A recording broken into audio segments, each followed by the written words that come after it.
Welcome to the CFG Game Cast, episode number 254, a weekly podcast created by gamers and streamers alike to discuss the latest gaming topics from the previous week. We stream a new episode every week and release it on all podcast services, so do us a favor and show us some love by liking, following, subscribing, or commenting on our Twitch page, twitch.tv/CFG Games, or on our YouTube page, The CFG, or check out all the awesome content that we like to do on our website, confreaksandgeeks.com, to not miss an episode. I am Mr. CFG Games himself, Davis Green, and with me today, I got two awesome co-hosts today. They are they're both awesome content creators. First, I'd like to welcome back a friend to the show. I'd like to welcome Das Good to the show. How are you doing again, sir?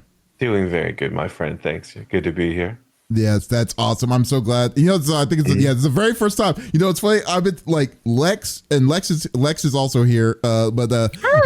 Yes, Lex has talked to me about like DOS for literal years, and this is literally the first time I have ever I've actually got a chance to talk to you and stuff. And you know, it's funny, like the last time I went to TwitchCon, we might have bumped in, and I had no idea that we knew each other at all. So maybe I didn't even know Lex back then. So yeah, that's a good point. Actually, I didn't know Lex back then either, but it was cool. But then welcome back, Dots. I'd love to talk video games with you today, as always. Yeah, so that'll be excited. awesome. Yes, and then also we got another special guest. He is also a content creator that does a lot of different kinds of variety and awesome. Check his stuff out on his YouTube page as well on Twitch as on Avatar Yaya. I'd like to welcome Avatar Yaya to the show. How are you doing, sir? How is everybody doing? You know what? It's a good time because I really do feel like it's been a good already this year. I'm gonna just say it. This year for gaming has been kind of fire. I ain't gonna lie. Already, like I done played like 3 betas that I generally just liked. Right? Yep. Even if I got there's the hidden ones. That's the new arena fighter based off of Tori Noshida. Yes, the Outcast. Sonic Crossroads. I'm not gonna lie to you. I'm so sad that I'm not playing that right now. Like really, after the beta dropped, I personally think it's my next favorite Sonic racing game since Riders. Wow. That is the bar I'm putting it in. Riders? Wait, the one on the 360, the one that you had to use no, Kinect? Not that. We don't talk about free Riders. I'm talking about the ones before that. Not the trash they thought was okay. Like anybody wanted to play that. Oh, no, okay. I'm talking about like the GameCube PS2 era. So, but yeah, that game's really good for a Sonic racing game.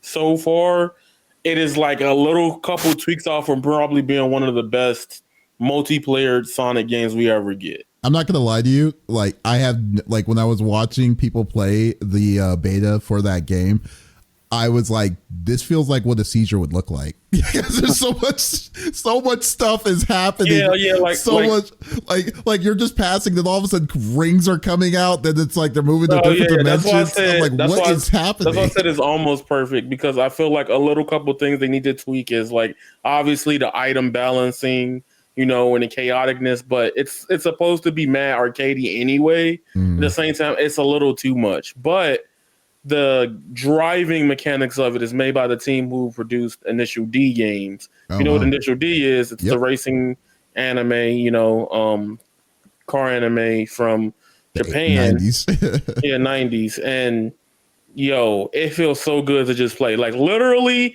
even if I don't like the items in the game, there's gonna be a mode where I could just turn them off and play with the homies if nobody wants to play with items and stuff like that.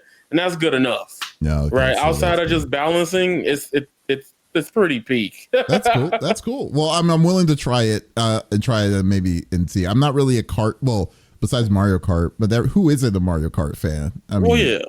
You know, I like Diddy Kong Racing. I do too. You know what's funny? Like that was where we peaked, in my opinion, for racing. You know what's funny, Dos? Like I don't usually bring it up because most people think like it's like sacrilegious to say that there's a game that's better than Mario Kart, and I think Diddy Kong was such a great game. Like I think Pod Racer was better than Mario Kart, but that's just me. Star Wars. Star Wars. I don't know. That could be that. I don't know. That could be no. That the that arcade could be a hot take. when you're actually in the pod at the movie theater and you got the arcade to the side and you actually get to. Okay, so not like Star Wars Pod Racer on the 64 back in the day. Not that one. That's the one. Or are you talking about the arcade one? Because the arcade I need one, the one you're where right. I'm in the pod. I need the one where I'm in the pod. The experience, you're right. I can play as Bulba. Oh god! Oh, Bulba. This is so crazy. I cannot believe I remember this stuff, but that's crazy. Oh yeah.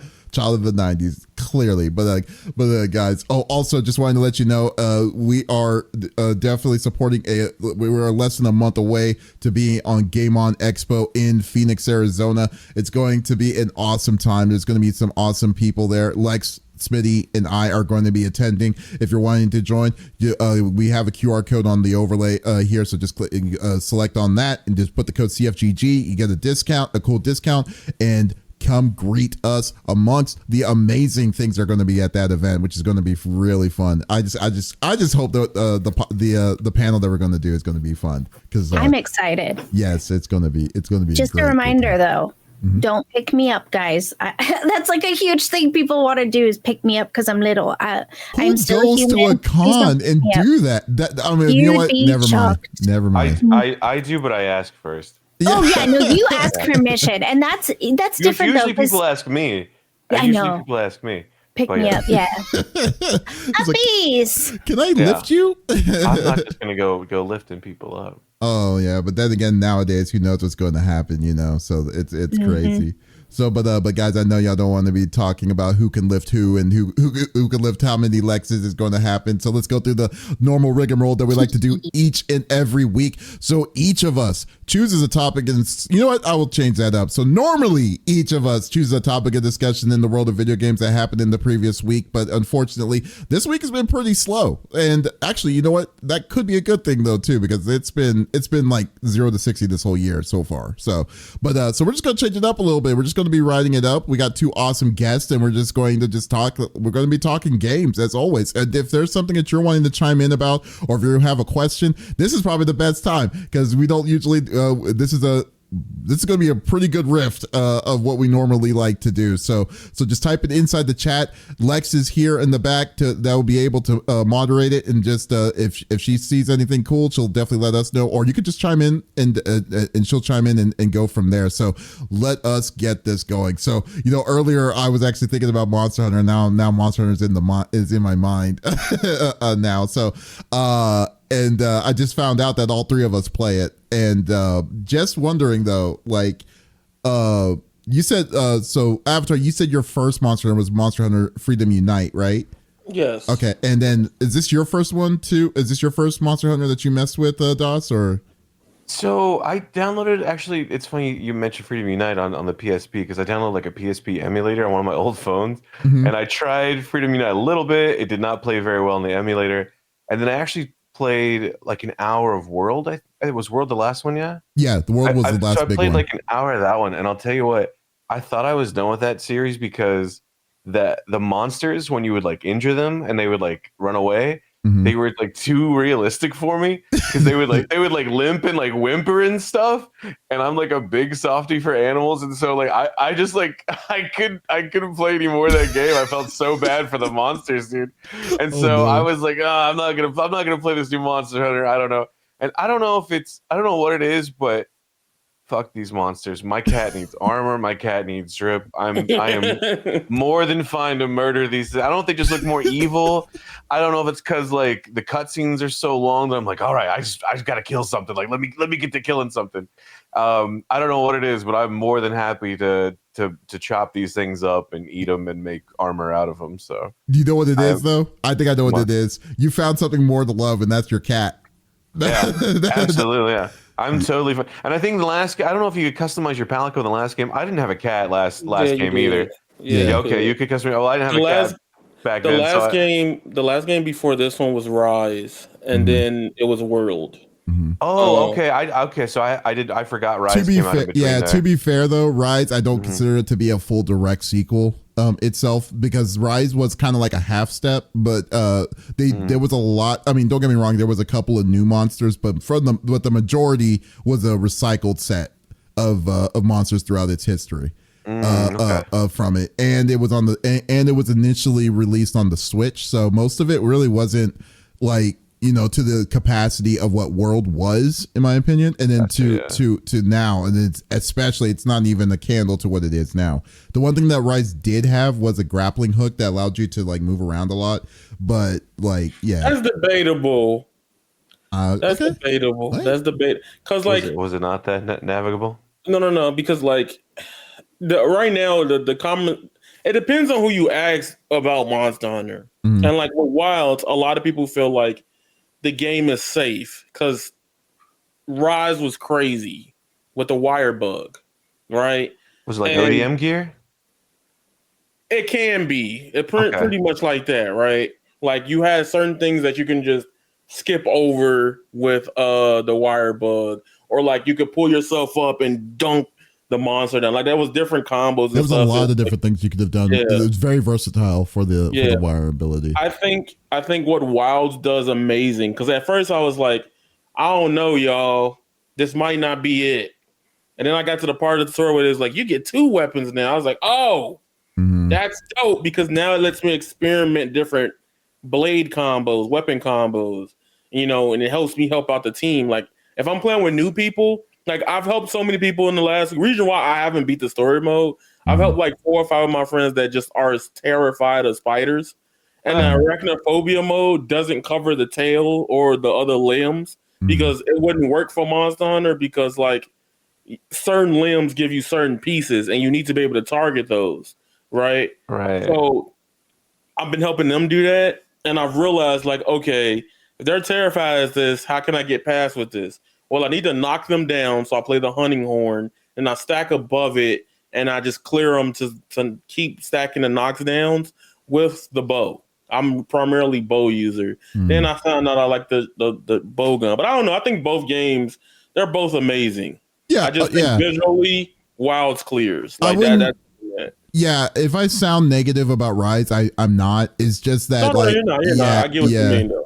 Yeah, I think it's a fantastic game. Now, is it better than the World? I would say no, but like I think you chose better between the two there, Das. But Rise though like takes it to another level, surprisingly. And then on top of it, I don't know how you're playing. Are you playing it on PC or on console? I'm on PC. PC. Okay, I'm playing it on console, and the thing that killed me on World was the loading time, because it was just like. And then it took forever on the zones. The fact that that they changed it to an open world system, the way that their open world is so much more like streamlined, and then they're able to disguise the different zones a little bit, like with the secret, like jumping all like side jumping into the next zones and stuff. Amazing. So no, I'm like. Man, like I'm with you, man. I'm just wanting to kill the monster so I can design my cat to dress up my cat. Right. Yeah. So what weapons are you guys using? I am so my primary is the switch axe. I love the switch axe. But I play hunting horn, hammer, charge blade, and gun lance. So yeah. So I could so I definitely love dealing I really think the hunting horn is very it's weird. Hunting horn is not an underrated, it's a very powerful assist weapon, but I don't think a lot of people are aware of it, and it's been around forever. It's incredible. To be fair, it looks ugly. Oh, it does look ugly, yeah. Yeah, like you gotta, like that was the first thing I tried, because you told me I can hit this thing with a saxophone. I was like, so that was the first weapon I really tried, and then it being like a support weapon that hits like really big and heavy. I was really attracted to that. I love the fact that you can hit it with the saxophone is like upside down, so it's like the big blunt end of the sax. I love it. Yeah. What about you? What do you use? Do you use the hunting horn too? Hunting horns. I'm sorry. Go ahead. Oh, I thought you was asking me. My bad. But no, you're good. With the hunting, I use everything. I can use everything. I don't use the lances. No, I'm okay off that. Y'all got that. Like I didn't like them either. Yeah. The lance was a fix. Like I just wanted to learn it, and then when I did, I was like, you know what? I could see the gun lance is really powerful, but it's it's an acquired taste. I would agree with you there. The gun lance looked pretty cool. I don't like the slow movement with it. I can see why people really like it. I just actually last night went through like every weapon in the training ground because I'm new to the series, so I don't really know what most of them are. And I do love the hammer too. The hammer is a lot of fun. It's kind of brain dead, I think, but it's fun to just bonk, bonk, bonk. And I've kind of fallen in love with the insect glaive. I really enjoy now. A lot of people like the insect glaive, so no, it is a very fun system. It's a very like if you're wanting to optimize it, it is kind of to me it's complicated. Maybe it's not with the files and systems and stuff because there's a lot of different mechanics that you can do in it. But it is definitely a fun system. I'm really digging it because I like jumping on the monsters and it's so easy to get mounts and attack them that way. And I like all the different insects you can have and how it's a little more customization. And I don't know, it feels like I got a pet with me and playing The Floor is Lava. I don't know. I really enjoyed that play style the most out of all of them. That is true, man. So okay, so just like so if there's something that you kind of get annoyed, like what's something that you would say that the game could improve to enjoy for your experience better for the when you play Monster Hunter?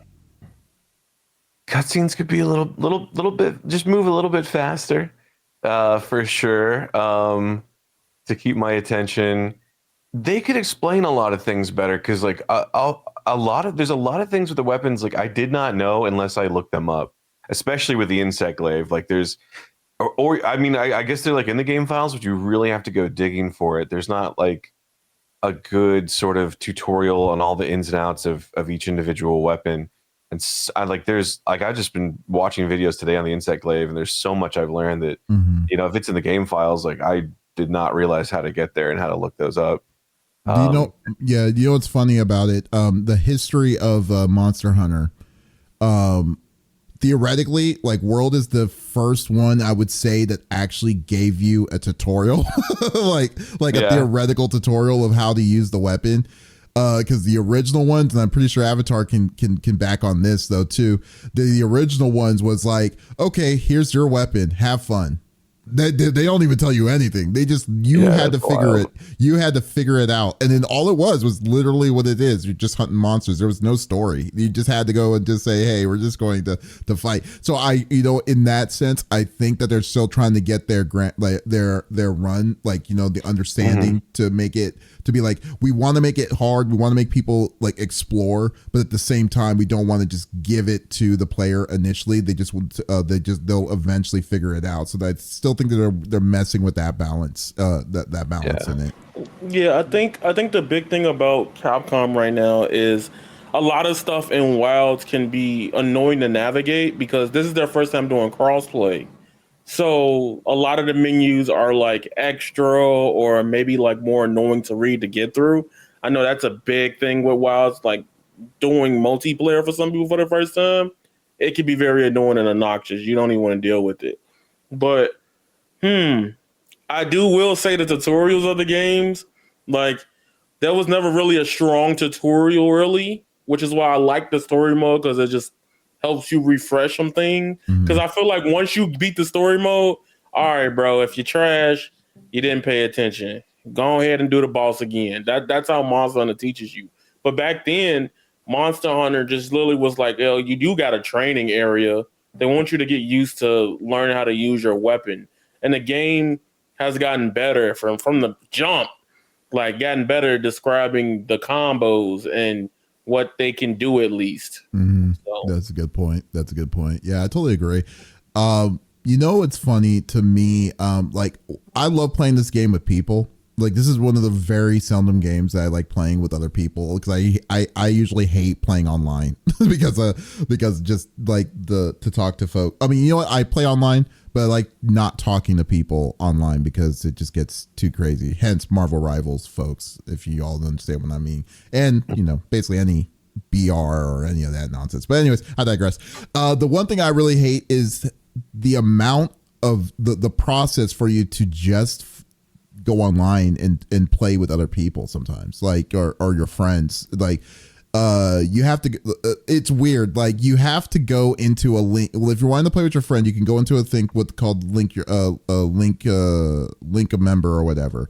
But then if you're wanting to have them see what you're seeing, you have to go into another subcategory link to say link environment and with your members and stuff like that. And then what's worse is that if you're doing the story mode, you can't just easily just link up into a person for story mode. Instead, what you have to do is that they have to watch the cutscene before you're able to get into the link with the person, or oh no, they can even after that, then they would have to do an SOS, let you know that they did an SOS, so you can get in there before someone else does.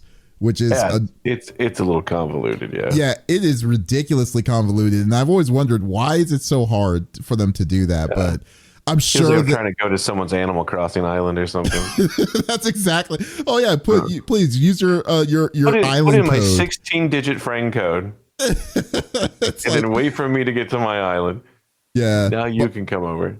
By the way, the person who decided to make a friend code and just think that people will remember that should just should probably just retire, because that is just insane to me. But but at least It's weird that I can't just invite, like, again, I think some companies do it because it's easy to just tie it all into the mainframe of the game itself versus doing it through and working with 3 different, infrastructures, PSN, to Xbox Live, to Steam. And I get why it's probably that case, but in a lot of scenarios, I'm like, bro, it felt like a hassle to add somebody. I might as well just go ahead and just buy the game again, right. Sometimes. But I do think Capcom in this case, they did a really good way of doing the invites. Because a lot of things that used to annoy me, I haven't had issues like that in this game compared to Rise or even World. Mm-hmm. But getting friends in sometimes would be so annoying because the games would just drop. Mm-hmm. I've had that a couple of times in this one. Okay, so that's fair. But from my experience, this game being bigger and I'm not experiencing that as much is crazy. I've never really had a DC yet from somebody joining or playing. That's good. Yeah, that's really good. Snake Eyes says hunting horn for the wind, and that's perfect. Yeah, exactly. So now, I mean, I haven't found, there's always, I'm not good with long ranges, so I usually stay away from the bows and stuff, but the bows are, I give folks respect on playing that weapon. I would like to learn one of the range weapons just to have the option, but I've struggled with all 3 so far, so I'm still trying to figure out which one I want to pursue. So you're still I mean, you're very at the very beginning, so you're at a very good spot to kind of mess around and see what your style is. Yeah. And at least you have a lot of different kinds of choices. It's either big, blunt, and slow, or fast, quick and fast and stuff like that. I usually like stuff with shields that you can actually block, because sometimes I'm terrible with being agile and trying to dodge, but it's just my goofiness in itself. So my timing for parries and guards and stuff is awful. So I'd rather just try to jump out of the way and be as mobile as I can, and which is different from most games. Most games I'd rather be tanky, but in this game I don't like feeling slow with the shields, and I'm not gonna hit the perfect guard, and I'm just gonna eat it, while I'm trying to block. So I'd rather just get the glaive and play the floor is lava and jump all over the place and try to get on its back. That's perfect. Mm-hmm. Oh, that's good. But like I said, I know we could basically do a whole show on freaking Monster Hunter, but we can move on to the next thing. Haseo says, yeah, he left me on the first night and I got jumped by the monster. Listen, Haseo, I know you like to make me look like the bad guy, okay? but you had it coming. I'm just kidding. No, but the biggest thing is, it's just I don't even know what I did. I don't even remember. Oh, I had to change my link shell or whatever, or my group shell, because I spelt the name wrong, and you can't change the name once you create it. So you had to delete everything and then just start again from scratch. But then again, you survived. Look at you. You're high level than me right now, so you survived. Your link shell. I know that reference. Final Fantasy 11. I played a lot of that back in the day. Yeah. It's so easy. They got them in 14 too. Do they? Oh, I thought they called them something different. No, that's perfect. Mm-hmm. Yeah. Yeah, but no. But anyways, let's go on to the next topic, which is actually something that I was thinking about. Now, are any of y'all fans of the Assassin's Creed series? Yeah. Oh, yeah. Yes. Yeah, yes. Okay, so I don't know if I'm the odd man out on this because I haven't played all of the Assassin's Creed. I've been kind of 50-50. Not even 50-50. Let's say 20-80. I only played maybe like 2 or 3 of them. I played Assassin's Creed 2 and I played was it 2 and 3 and was it Black Flag? The Black Flag, yeah, the pirate one. Yeah, the pirate one, and then that was it. And I was like, you know what? It's just more of the same. So as you could tell, wow, did you just he just disappeared? I was like, what happened? He's playing Assassin's Creed. Change. Changing my camera real quick. There we go. I was thinking of that gif of that dude just saying peace and just disappeared. No. He just did it. Oh my god. That's perfect. Oh, I love that. That's great. Okay, I was saying with Assassin's Creed itself, the newest one that's coming out is people are kind of on edge with it, especially Ubisoft, because it's a must win for Ubisoft itself. I was just wanting to know if I was the odd man out on, like, is it something like what's y'all's expectations for that upcoming game, or are y'all still planning on getting it and trying to experience it? Like what's y'all's take, since y'all are fans? I definitely have a lot to say about it, but Avatar, I would gladly give you. All right, so I'll speed run it. My history with Assassin's Creed, it was one of my favorite franchises. I played Assassin's Creed 1 when it came out and all the way up to, I want to say, Origins. I was that deep into Assassin's Creed. They started doing the whole RPG element thing, and I know that's weird if y'all see this and hear this coming from me, because I'm big on like Final Fantasy primarily, but it just didn't feel the same for Assassin's Creed. And I think what this is the one I've been wanting for so long. I've wanted Assassin's Creed Japan or Assassin's Creed China. And they did give us one before, but not in the vein of like a full scaped out one, not a 2D one. And I think that's what everybody's been waiting on. And they're giving me that. So the concept, the time period, and the era they're adapting is what I really want from Assassin's Creed for so long. But then Ghost of Tsushima comes out, and I'm like, oh my gosh, this is like Assassin's Creed on crack when it came out. And like, I still have my own expectations for this game, Assassin's Creed. But this month, sadly, they delayed it too much, so I won't be buying it day one, but I will be peeping it and looking around. This month I'm focused on Bleach this month. But other than that, I usually buy Assassin's Creed day one. It's just they kept delaying it, and who knows, I might end up caving anyway. I can be yapping right now, but I do think the game should be a solid experience, and the fact that there's 2 sides to the story this time will give us another type of Assassin's Creed that we really haven't gotten, right? So they know, I feel like Ubisoft knows that they got to cook with this in some way, shape, or form. Having the samurai gameplay, be honest with you, as funny as it is, I don't really care about the samurai portion of it. I care about the now portion of it, because that's going to be the heavy assassin element that they bring with the Japan and things of that nature. Overall, I'm not expecting it to be Goaty level, but I'm expecting it to be a fun experience overall. So before we get to DOS though, so are you just basically saying that like you would be content if they didn't have to reinvent the wheel, but rather they just make the game the same kind of level of like of it, or like are your expectations like any higher, or like so it makes you kind of hyped for it in any way? So my hype for the game, is really high. I play it off like I'm not. Like, I'm probably gonna see it, the review scores, and I'm gonna be like, oh wow, $70 just fell on my wallet. Wow, I don't know what happened. But like, that's usually me with Assassin's Creed anyway. That's a franchise that I will drop and stop and roll for. I think what this game does is, well, my problem with Assassin's Creed is my favorite one is 2 and Black Flag. If anybody wants to know, 2 and 4 are my favorite ones.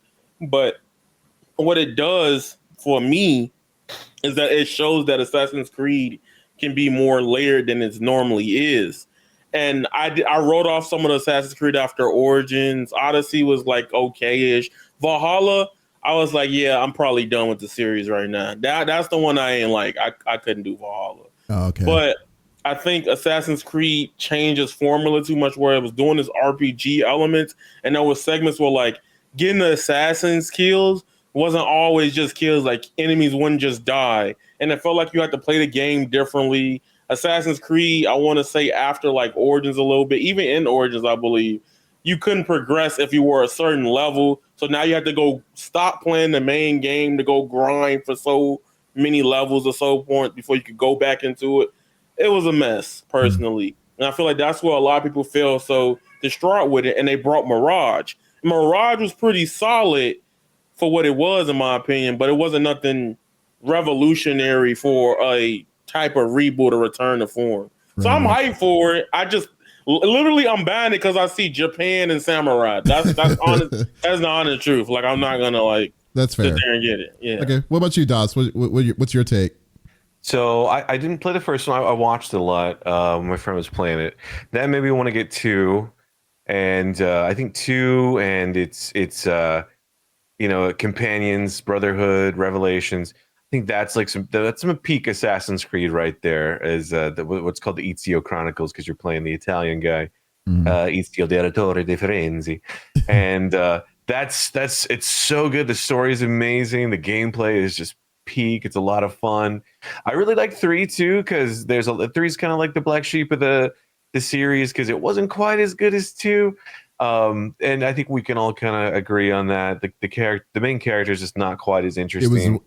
I think story wise, it was kind of a mess, because I feel that the direction of the story, where, I mean, spoilers, but then they go, dude, it's like 15 or 20 years. But anyways, the direction of the story is that he's the son of a Templar. Mm-hmm. Templar. Of a Templar, and he's trying to get his revenge his revenge from all of this. But like, it was weird. And cityscape wise, it wasn't like tall buildings and stuff like that, That was different too. Yeah, you're not climbing, these cathedrals and towers. You're climbing, 2-story buildings and trees and stuff.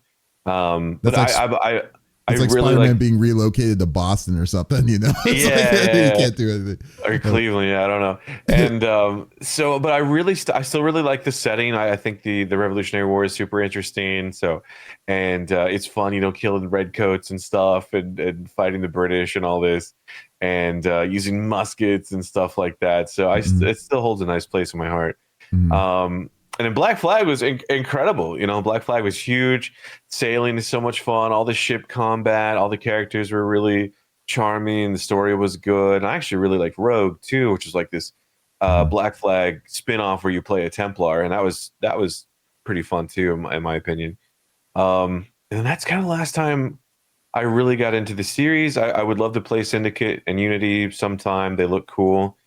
And then when Valhalla and Odyssey came out, I remember thinking like that doesn't look like Assassin's Creed to me. Like, as I saw things like have health bars, and there's like kind of an RPG element, and people are saying, these games take like 90 hours just to get like into. Yeah, and I'm like, I don't have that kind of time to like get into a game. And so while the settings look cool, Viking setting, mythological Greek setting or ancient Greece setting, they looked really cool. I kind of passed on them because just the gameplay looked so much different from the series that I really loved, and it didn't quite look the same. And I think I played the demo for Mirage, and I really didn't like it. I did not like it at all. Oh, wow. And so those of us that really like Black Flag, remember, and Black Flag has been out, I want to say Black Flag came out. I think it was a day one PS4. When PS4 came out, it came out either the first year when that system came out, or it's at least 12 years old. It came out after Skyrim, which was 2011. So yeah, it's at least 12 years old. My point being, those of us from the play Black Flag remember right after Black Flag came out and it was a huge hit and everybody loved it. They started teasing another game that was supposed to be like a spin-off of Black Flag that was going to be multiplayer Black Flag. And that game was called Skull and Bones. Oh, don't get me started with that. That game was teased. They made it sound like it was going to come out in a year, maybe tops. And so finally, it came out, I think last year, finally, like 12 years later, we'd hear like every now and then something about Skull and Bones again. Oh, this is the year Skull and Bones is going to come out. 12 years later, after Black Flag, Skull and Bones finally comes out. And it feels like a mobile game. And it's so freaking bad. It's so terrible.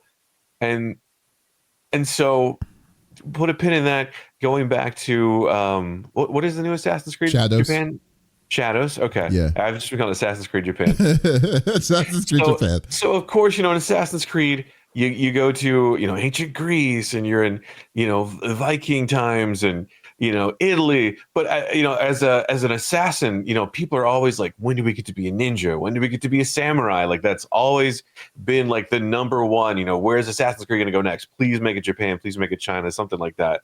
And so finally that's happening. And as for Ghost of Tsushima, by the way, I feel like I've slept on that game. I really want to give it a try sometime. Oh, you will definitely love that game if you like. When it came out, I thought it was a Soulsborne type of game. And as cool as those games are, they're just not for me. I've played like an hour of each Souls game. I tried to get into them. They're just not for me. And I kind of have to. And so I assumed Ghost of Tsushima. I don't know why. I thought that's what it was. So when somebody told me it was an Assassin's Creed style game, I'm like, what am I missing? I need to go back and play this. Like that sounds amazing. Everything I've heard about it. I need to go back and play it. So we're finally going to Japan. We're finally going to be an Assassin's Creed Samurai. And as hype as I really want to be for that, I don't know how the games are playing these days. I don't know if they're more that Odyssey, Valhalla style that does not look appealing to me. I don't know if it's going to play more like 2 or 3 or 4, that I really, really like. And on top of all that, I'm kind of convinced that Ubisoft is trying to run their company into the ground. I think everyone does. It really feels like they're like trying to drive the value down to the point where someone buys them out. I don't know. That's just the vibe I'm getting because Skull and Bones was so bad. And I want to say, wasn't there another really bad game that came out?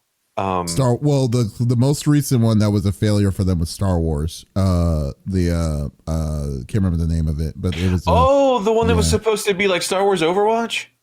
No, that was delayed or canceled. I can't remember. No, there was I can't remember what it's called. Hold on. If anyone in chat knows, please let us know. But I know it was Star Wars Outlaws. It was Star Wars Outlaws. Yeah, that's what it was. Outlaws. That's right. Yeah. And I played Outlaws too, and I was so hyped for what I thought was going to be Star Wars GTA. I thought this was going to be GTA, Endor, GTA Coruscant. I was so amped for that. And people were shitting on it because they were like, it's Ubisoft, and they've been known for just not. I was like, I'm going to give them a chance, guys. Star Wars Outlaws looks pretty cool. I'm excited. And it's bad. It was also really bad. And I tried to give it a chance. And God, man, it just it felt like it was missing so much flavor. And I don't know, the character was really weird. Like 1 minute she's like this criminal savant and she's like talking her way past this and then picking these locks, and the next moment she's like stumbling over shit and like bonking her, like she's super clumsy, like and it just felt really limiting. Even though it was like kind of open world, it still felt really limited. And so I really wanted to love that game too.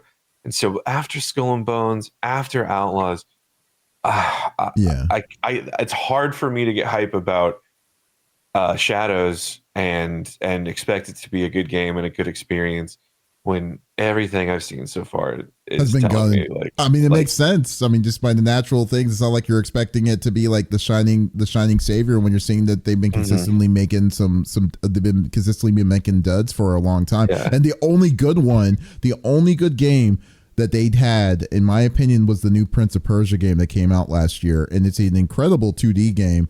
But then they closed the studio down because even throughout its success. So I'm saying it seems like they're intent on driving their own stock price down, and it sucks that if that is true, if that conspiracy is true, we're going to find out pretty soon when Shadows comes out. It sucks that that is happening when we finally get Assassin's Creed Japan. Yeah. Here's the question though too, because like you're saying, because I'm now I'm not really familiar with Assassin's Creed's history. When did they start doing the full RPG elements? Was that Odyssey was the first one that they started doing it, or was that prior to that? It was kind of around like Unity Origins when they started doing like the RPG like design. Yeah. Okay. So it was like after Black Flag, I think it was a little bit after Syndicate, even around that era. So like I want to say 2017 ish, 2018. Okay. They probably started pushing it, but yeah, it become way apparent in Origins though. I could definitely remember that Origins doesn't play like the rest of Assassin's Creed. Okay. Okay, so like, is it a normal consensus that y'all are not fans of that RPG element, or is it y'all just weren't fans of the fact that it took so long to kind of, get things going inside the game in the progression?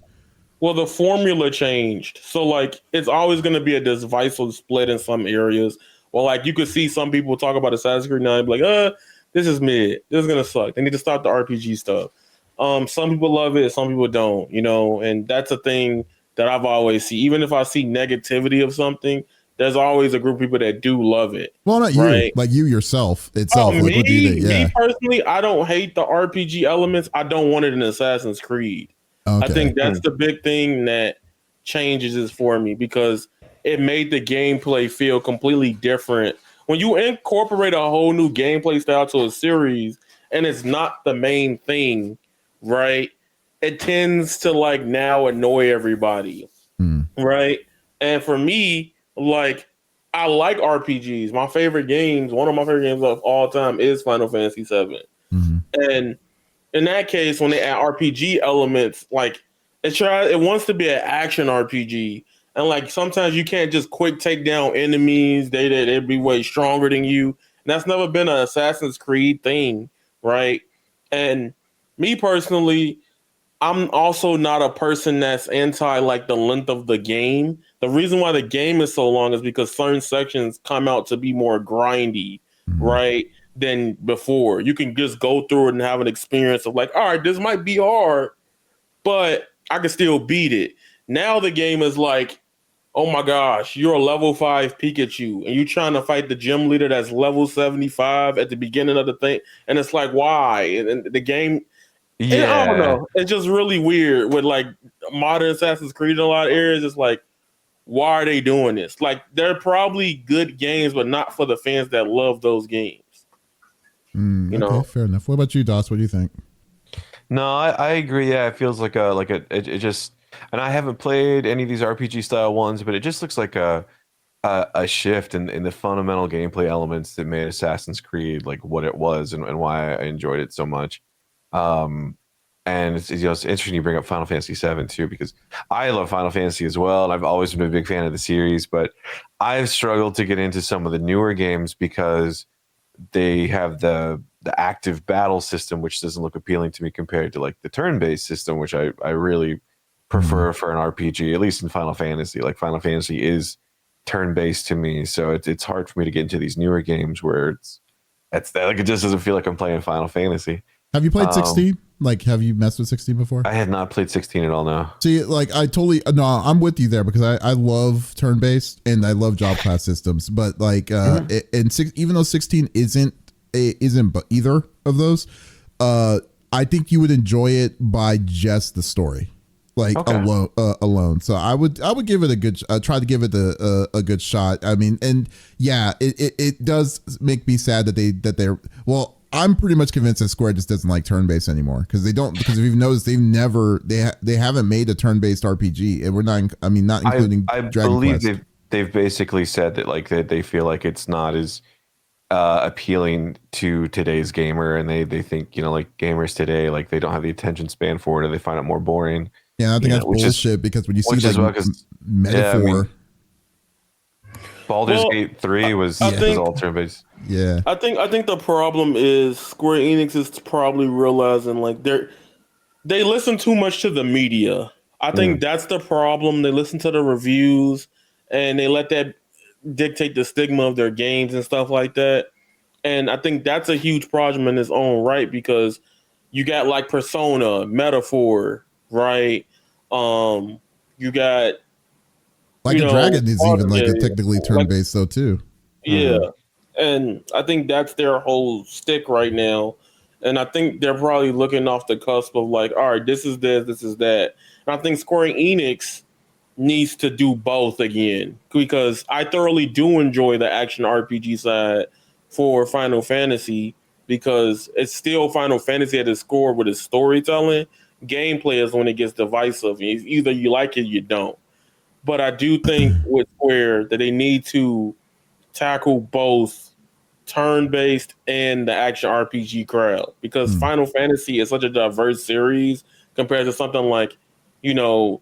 Yakuza has its own spin-off thing, you know what I'm saying? Like they did like a dragon, but the current game right now is action again.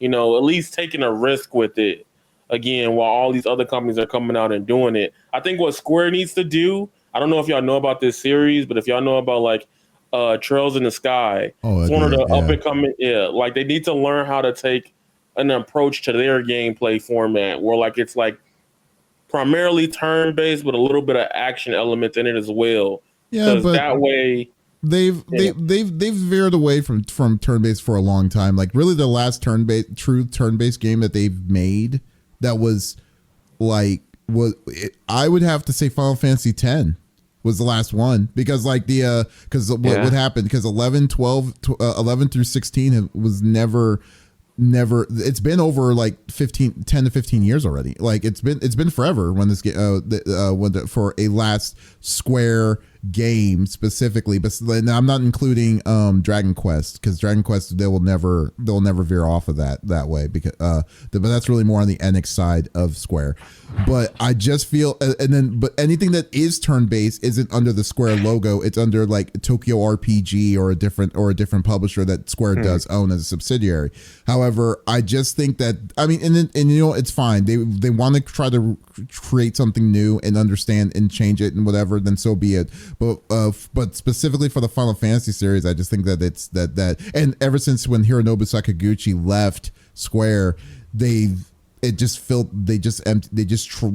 the direction of Final Fantasy somewhere else, where I don't think that they knew where they were going to go with it. I mean, it is what it is at this point, but I'm pretty much convinced that we're never going to see another turn-based Square a Final Fantasy game again, and that's unfortunate, but it is what it is, I suppose.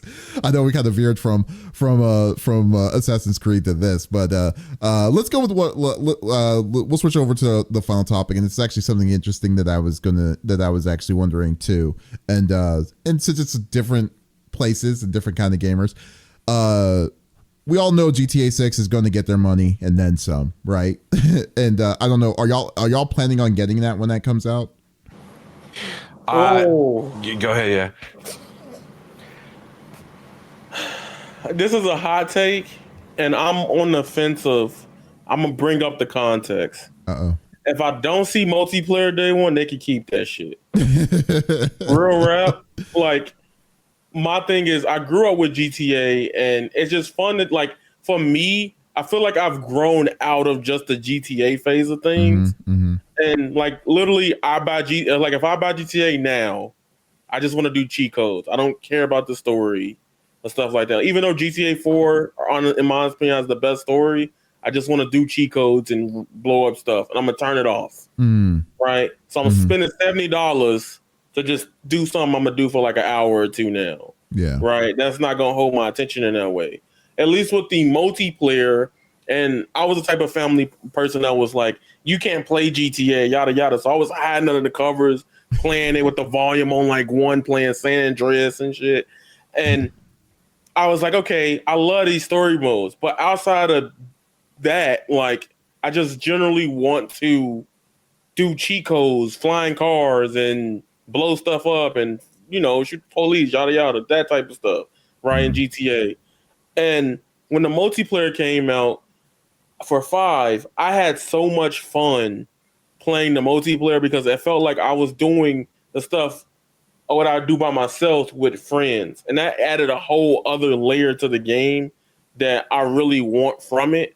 And not saying GTA 6 is not going to be an amazing game without it. It probably will be. But I just really like the multiplayer aspect. It had racing in there. We had team deathmatch. I didn't have to buy a Call of Duty that year. Like, it was giving me every game I want in one game. Right? Okay, fair. So for me, fair. like, there's so much, I don't know. Maybe when we get another trailer, like a gameplay trailer, and seeing how stuff flow out, my opinion might just switch up. I might change. All right, cool. But, yeah, that's true. Yeah, what about you, Das? Yeah, I'm there really hasn't been much of any gameplay release, has there? The trailer, the first trailer, and that was it.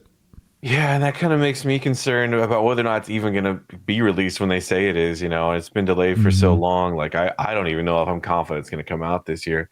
Were you ever a GTA fan though? Like, I've always loved GTA. Oh yeah. I mean, since the third one, which was the one that kind of made that jump to like 3D and for PlayStation 1, and like that was, groundbreaking. And me and my buddies, we played so much. San Andreas, 4, and Vice City. And some of the most fun I've ever had playing GTA is just like sitting on a friend's couch and like seeing how many stars you can get before you die, and then passing the controller. Like that's like probably the most hours of any kind of GTA I've ever done. Okay, so and I do like the story mode. Okay, it doesn't really last very long, especially the last one. The story mode was not really all that long, and it was decent, but it didn't stick with me too much. So I mean, I'll play the story mode, okay, but then it's like kind of what's going on after that. For most people, that's GTA Online. I did play a lot of GTA Online for 5, getting all the buildings and playing with my friends online a lot. So I'm excited for that. I'm curious what the monetization is going to be like, because I thought it was interesting that 5 was the first GTA to get like 0 DLC, 0 extra kind of story. And it seemed like that was mainly because they would rather focus on the more lucrative side of things, which is, pumping GTA Online content. So people were buying the shark cards and buying the GTA bucks and all that kind of stuff. And so I wonder if that's going to change in the future and maybe be a little more aggressive for our dollars, because they've seen already like that is the cash cow. So that's I would find it hard to see them not building around that for the future. And things like the story might suffer. I don't know, this is totally kind of speculative, but when we already know like that is their $1 billion compared to anything else they can do for GTA, I gotta feel like they're gonna build with that in mind, for this game. So we'll see. I also it's rough because like I mainly play on PC. I have an old Xbox One. I have an old PS3, but those games don't come out on PC for like another year and a half. So I don't know. It sucks to think about buying a console like when I'm only gonna play it for GTA. That's crazy. Hey, that's probably that's the way it was designed. It clearly is the way it was designed. That's something I gotta consider. And yeah, we'll see. I'll have to do that when it comes to it. But okay, so I don't know. Okay, so like for me personally, I'm not I did play a lot of GTA when I was younger. I was like I'm with you there. I played the old school GTA 1 and GTA, but I didn't play 2 because I think GTA 2 was the one in London or something like that. I didn't play 1 or 2. I've only played 3 on. Oh yeah, GTA 1. Oh, the top view was so bad. I have not played any of the top view ones. I've seen it, but yeah. Yeah, but then when 3 came out, 3 was the turning point of it, and then it just moved up from there. Vice City, San Andreas, 4 and 5. But 5, I believe, like the thing I think that made 5 really different apart was that the DLC content that they did have. I don't know if it was a part of the game, the core story. I don't think it was. I think it was for all of it was online. But it was all free. Like you paid $60 at the time for the game, and then after you paid that one flat fee, they've been keeping up with it. And ever since it came out back in 2013, it's been in the top 10 chart for like forever. It still is, which is crazy to believe that. But like now 6, I don't know if it would be day one for me, not in the fact that I would be I don't like it, but rather on the fact that the reason why I ask, well, I guess it gets to my question on it, is that would you buy this game for $100? That's the question, because there are a lot of speculators are saying that this game is going to be it's going to be one of the first games to be $100, and I think that like myself, like if I find a justifiable reason to spend that kind of cash for one game that's worth $100, I would say GTA is probably would be the only one to do it, because from what they've shown in their back history on the record on how they kept up with 5 for as long as they have, and the amount of content that they're constantly pushing out on it for it. I could see that the 100 and then if they keep it the same way,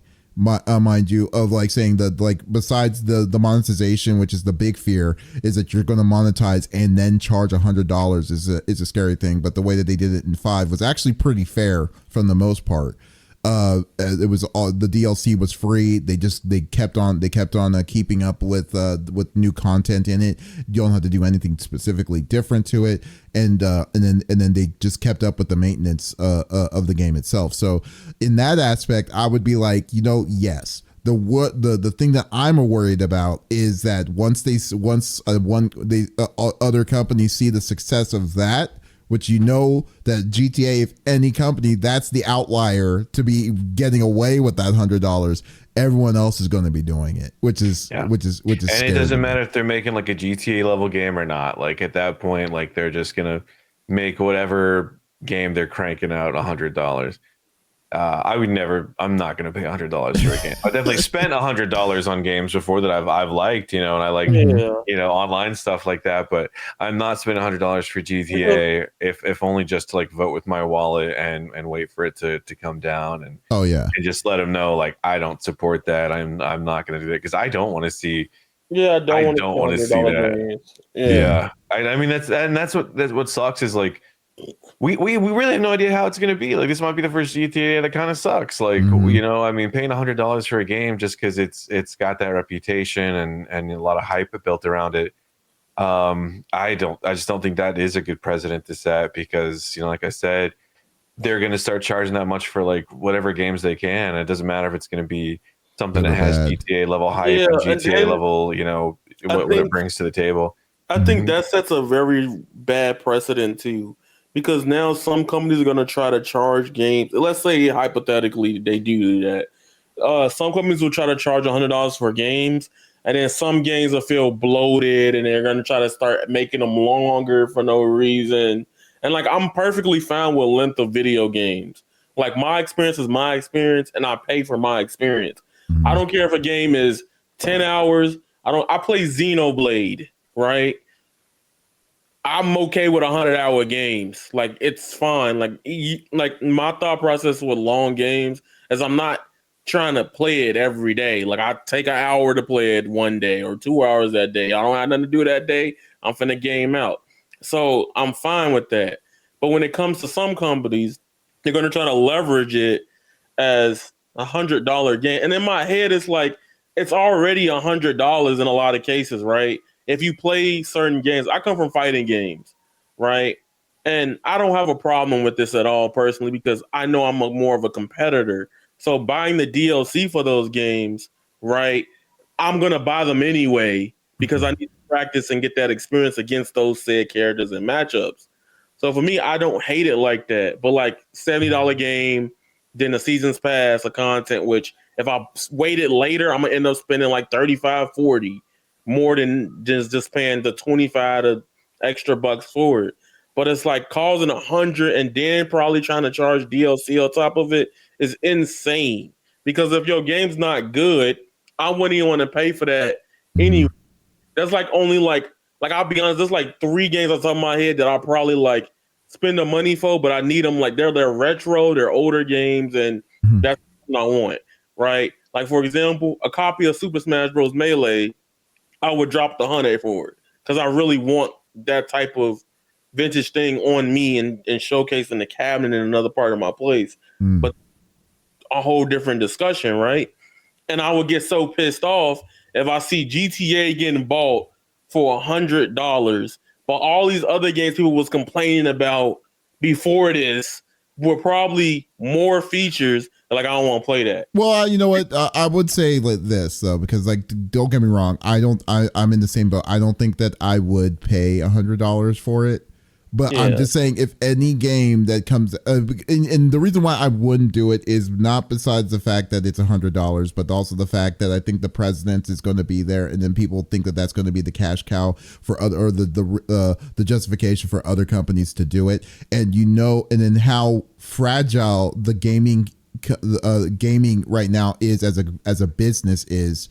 Like, I think that, like, people's patience of like seeing the return back of those of the atrocity of of theoretical, oh yeah, we're gonna make this game come out, it's gonna be $100, and then they realize the sales is not hitting their expectations, and what's gonna happen? Studio shuts down and stuff like that. We're just gonna see that being vamped up a lot, quite substantially. I'm just saying that, like, theoretically, if what GTA has done in the past especially with 5. Showing, I think 5 is probably the biggest case for them to be like, okay, you know what, we could possibly do that, because theoretically, like, in my mind, they've lost a lot of money on 5 in itself with the amount of DLC. Because I was just looking through the DLC list that they made 18 different DLC lists, and then all that was free.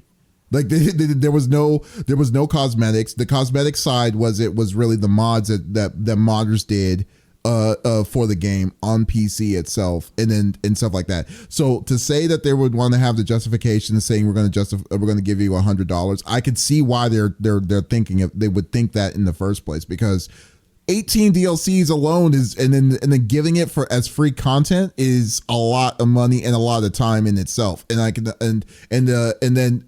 but to Doss's point of saying that you can't really go by, even though that they've been consistent, but we don't know how the game is now, is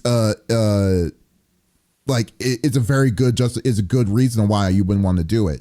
So, like, if there was a game plan of, like, there has to be a road plan. I mean, for the amount of time that we've been waiting and then process and stuff like that, even though as pessimistic as I usually am, I do have my faith that they are going to do right in the reason why they would do that $100. Am I going to do it? Hell no, because it's a lot of money. I'm not going to do it. But I just think in the bigger picture it's not healthy. I don't think it'll be healthy enough to be like, oh, look at this. We got what's called GTA 6 sold 10 million in the first 3 days. So I guess Madden 2027, when it comes out, we're going to release that as $100, and then realize, oh, that was a terrible idea, because we didn't think that we thought that everyone was going to go into it because GTA 6 did. It's like, no, it's not. But we know these fools are definitely going to go that way. We know these fools are going to go this way for it. We know some of the horrible companies like Ubisoft. Come to think of it, Star Wars Outlaws had 4 tiers of their of the game that came out. That's right. Yeah. Their base game was $70, but then their premium was $100, and then their ultimate was $120, and they're doing the same thing for Assassin's Creed Shadows. And then what they gave you was basically shit. You remember, like, back so, like, I mean, it's already kind of here now, and then they know, but I don't think that people are biting on that as much anymore, so but to say that the intro deck or the intro game is going to be at 100, and then plus on top of that, this game's going to have a premium and a limited and a super limited edition that's going to probably cost like $300 or whatever, and people are just going to gobble that shit up, Yep. So I mean, so it's really tough. It's really tough for me to say but I'm totally on the board with you, Doss, on saying, like, show your show your strength with your wallet, and just try to hold off on it and see how long it's going to be, because this game is going to it's going to break records. I mean, they're not it's just too strong to fail, and I don't think it's going to fail. So I mean, but and I don't want it to fail, but I'm just saying that it's going to hopefully it's going to change how things are going to be viewed on sales and stuff, one way or the other, if it sells at 100, that is. So Yeah. Yeah. So, but anyways. But yeah, I mean, but anyway, I was just kind of thinking because like I was like, you know, I can't be the only one to think that I would not do this. Like, but so that's so like here's my honest truth. I'm gonna just come out and say it because a lot of people won't. There are some games I would be willing to do for 100. I'm sure there is. I won't lie. Yeah, like example, like Monster Hunter would be one I would have probably caved for. Like I'm not gonna lie to myself. Final Fantasy Reworks Part 3. I'm not gonna lie to y'all. I'm dropping the collector's edition for that. I have all of them. I'm not gonna sugarcoat it. But for base editions, I just do not like the idea of setting that precedent, right? Because I've been in the scape of like, from a content creator's perspective, like it's easier for us to justify spending that money because it's write-off stuff, right? But at the same time, I don't want to put that out there that it's okay for them to do this. So with GTA 6, like, for example, I had this issue growing up too. When 2K, I used to be a heavy 2K person. I got into 2K because everybody in my high school was playing it. And then like a year or two after high school, I was like, bro, I keep buying the same game. I'm tired of this shit. And my homies would be like, nah, bro, we all playing to hop on. I'm like, no, we play something else. I don't want to keep giving them the same money and they ain't making improvements. And that 1 year they cracked and everybody was like, this is the same thing. It was like around the pandemic, a little after this, like, yo, this game sucks, right? They started adding changes and fixing. And I was like, see, speaking with your wallet, right? When they get a little dip in sales, changed everything for 2K. Don't get it wrong, 2K still made it bad. Worse. It's worse now. But they fix one and then they go back to it and it's like, then they're like, hey, we're going to double down on microtransactions. That's what they ended up deciding to do. So no, hell no. So no, I'm good. Or what's it called? My 2K or whatever it is. Spend the 1G on just. I knew a person that spent $1,000 on just a sports game, and I was like, that is ridiculous. You have a problem, bro. It's like you got to calm down. But anyways. But thank you. Hey DOS, hey Avatar. It was really fun to talking games with you as always. So, but guys, definitely, yeah. I know. I just realized I typed your name on your Twitch thing on your title. But guys, check out DOS. DOS is one. DOS Good TV. Great content creator. It's always trippy because of the after images when you move around and stuff. It's always so cool. yeah. It's always a fun party kind of deal. It's always great. As well as Avatar Yaya. Go check him out. Hey, if you could, Lex, give him a shout out on our thing. On our chat box. But folks, man, look at that. Look at the backgrounds, man. It's just so crazy, dude. It's so crazy. But folks, thank you. It's like an acid trip when I look at you every time. It's not an acid trip. It's a Dacid trip. Oh, there you go. Dacid trip. There we go. Man, it's so great.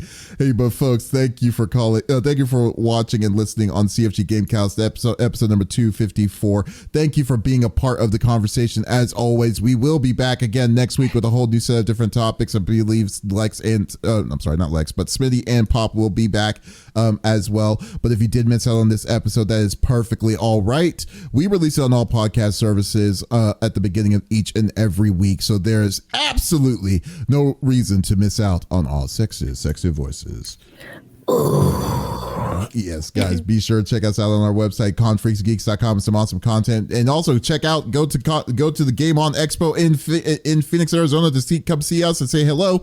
We will be having a great time there. I cannot wait. We are less than a month away there, and always. So just if you're wanting to get your tickets now, use the code CFGG for a good discount and go from there. So once again, this is Davis, Lex, DOS, and Avatar saying goodbye. Y'all, take it easy. Bye.